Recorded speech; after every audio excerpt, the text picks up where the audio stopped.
Brother Ron, and welcome to We All Be News Radio and TV, the news-free Dixie for the 21st century.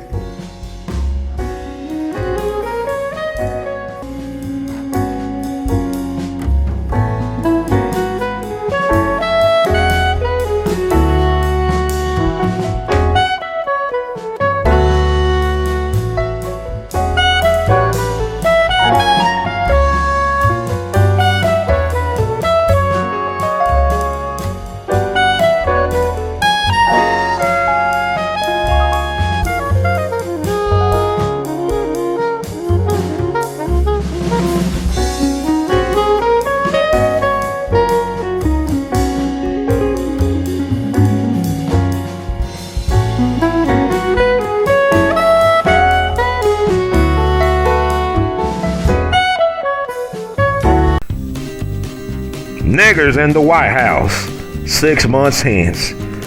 Things at the White House looking mighty curious. Niggas running everything, white people furious. Niggas on the front porch, niggas on the gable. Niggas in the dining room, niggas at the table. Niggas in the sitting room, making all the talk. Niggas in the ballroom, doing cakewalk. Niggas in the H room, make a mighty groan. Niggas in the music room, singing coon songs. Niggas in the hallway, taking off their raps. Niggas at the billiard room, shooting game of craps. Niggas in the storeroom, pack away the plunder. Niggas in the bedroom, snoring like thunder. Not a room in the White House without a nigger mini. Baby in nursery, a nigger pickaninny.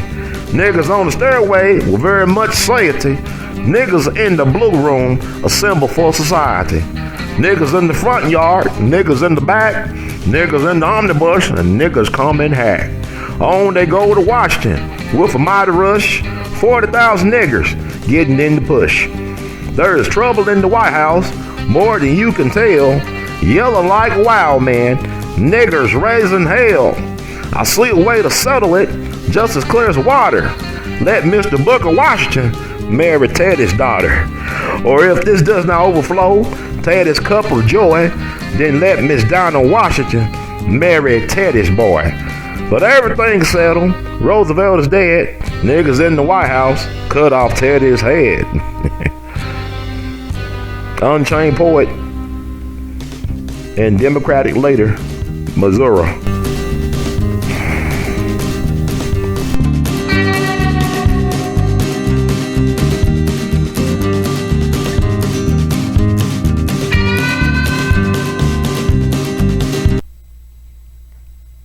Welcome to an edition of Black October, Black History Facts with your brother Ron. We All Be News, Radio, and TV. Black October, it's kind of like Black August. It's an unofficial month to celebrate Black excellence, Black history, Black struggle, and Black revolution. A lot of interesting people were born or made their debuts in October. People like Baba Dick Gregory, of course, October the 12th. Also, Fannie Lou Hamer, October the 6th. Elijah Muhammad, October the 7th, and so many more people. A lot of, Nat Turner, October 2nd. My bad. Also, a lot of revolutionary things happen for Black people in the month of October. You think about October 16th, 3 things come to mind. I know people recently observed the 25th anniversary of the original Million Man March, which happened October 16th. 1995, but also you have on October 16th, 1859, John Brown's raid on Harper's Ferry in what is now known as West Virginia. That happened October 16th, 1859, 2 years before the Civil War kicked off, or less than 2 years before the Civil War kicked off. John's brown body is a muttering in the grave. All right, and also October 16th, 1901, marked the Booker T. Washington invite to dinner. And guess who's coming to dinner at the White House? And Booker T. Washington dined with Teddy Roosevelt at the White House October 16th, 1901. This was the first time a president of the United States invited a black person to the White House to not serve dinner as the butler or as the cook or chef, but to sit at the table as an equal to eat dinner. food for thought and just plain old food. A lot of pushback, folks. Y'all talk about Ice Cube talking to Trump. Y'all talk about Kanye West talking to Trump. This is nothing new with black men talking to Republicans. Republican presidents, that is. So this was the original and real Guess Who's Coming to Dinner. A lot of pushback from the white supremacists and the racists. I just want to read some of the pushback, because this was like, 1901.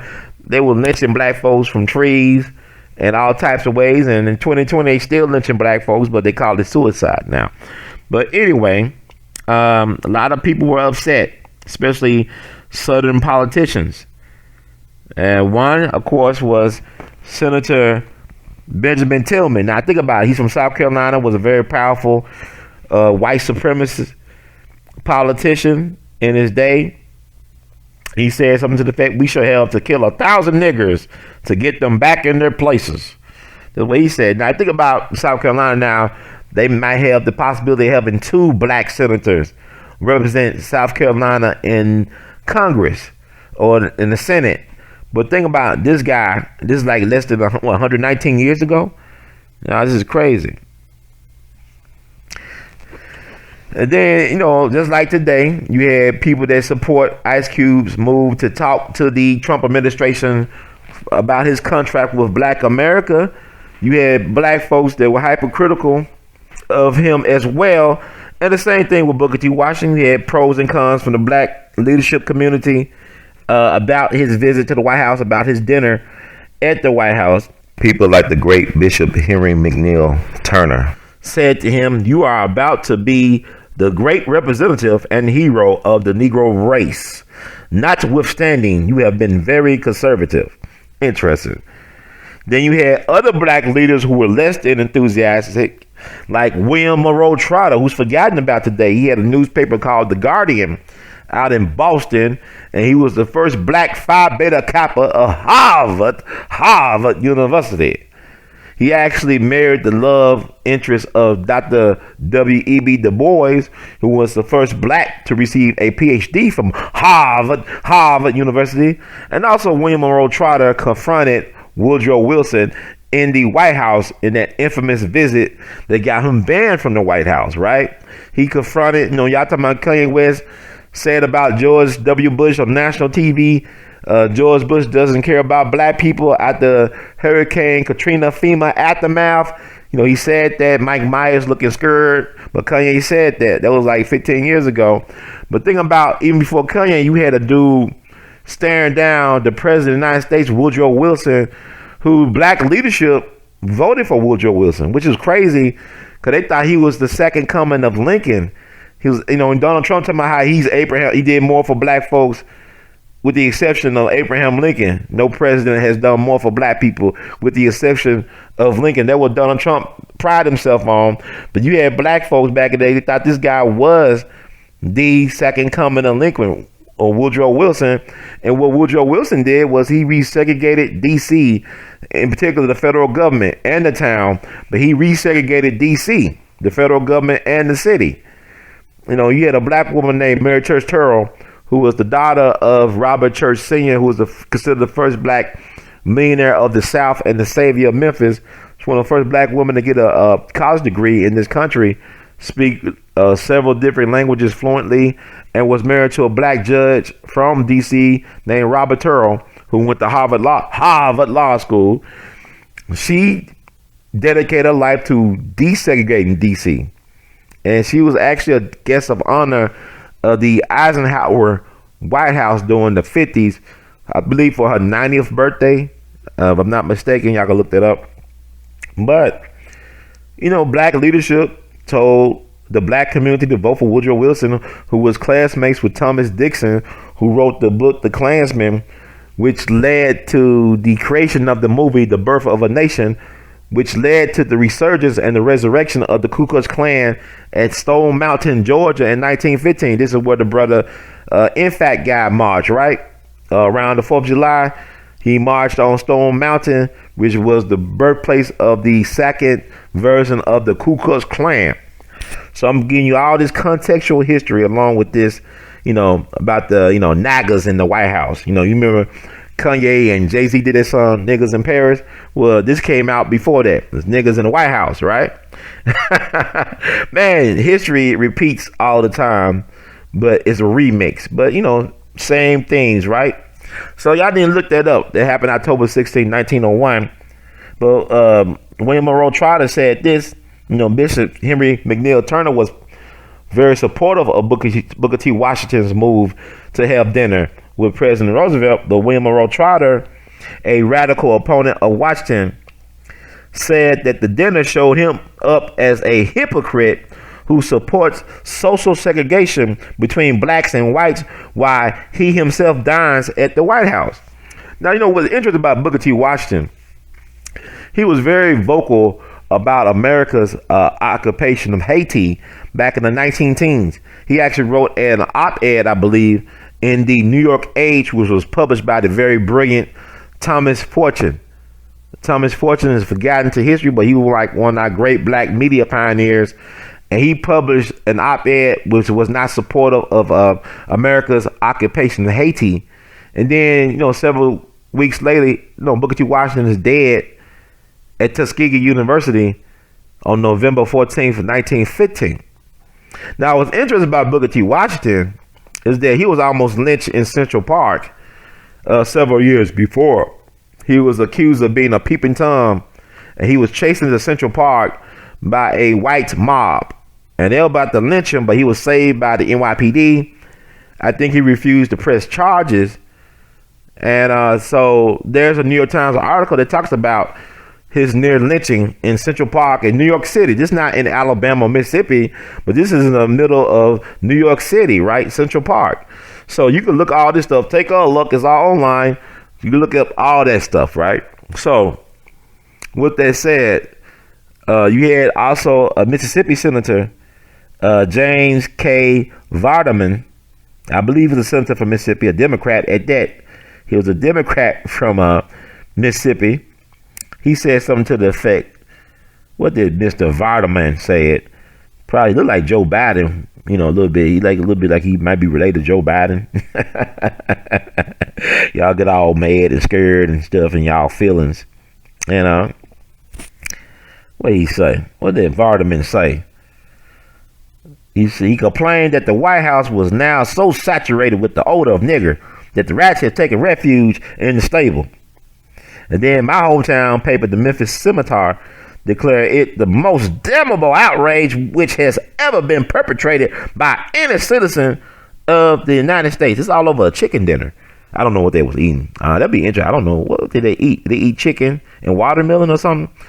Remind me of Obama's beer summit with the officer who disrespected Skip Gates, his dear friend, accused him of breaking into his own home. America is interesting, y'all. But I just want to put that out there because a lot of y'all may not know about this incident. The real guest who's coming to dinner. And I just want to put that out there because I think it's very important, especially during this election cycle. As we got, as we move into who's going to be the president of 2020. But the more things change, the more they really stay the same. So I just want to put that in context along with the poem. I think it's very fascinating. It's very catchable. And think about the music we are creating today. Because people want to ask when did things change? I know a sister was talking to me last night. Well, Brother Ron, when do you think things changed? I think things changed when the rhyme changed. You think about our music, how they changed our music. It was more lovable. The music was more loving 30 or 40 years ago, but look at it now. The vibrations, the frequencies and stuff like that. But yeah, but this is our history. Don't censor history. I know I put this stuff out here. You say certain things, they want to censor it. But this is our history. And I'm an art historian. I try to make history come alive through words and pictures and sound. So I call myself an art historian. So that's what it is, family. Thank you all. In the words of Great Duke Elton, we love you madly. If you like this, support it. Cash App R2C2H2. That's Cash App R2C2H2. PayPal is R2C2H2 @gmail.com. That's PayPal and Google Pay. R2C2H2 @gmail.com. Vimo is at R2C2H2. Go to our website. You can buy Art of His Art at r2c2h2.com. You can wear Art of His Art at our Teespring website. That's r2c2h2's place. And I guess there you have it, folks. In the words of Great Duke Ellington, once again, we love you madly. Keep on producing and pushing. One love.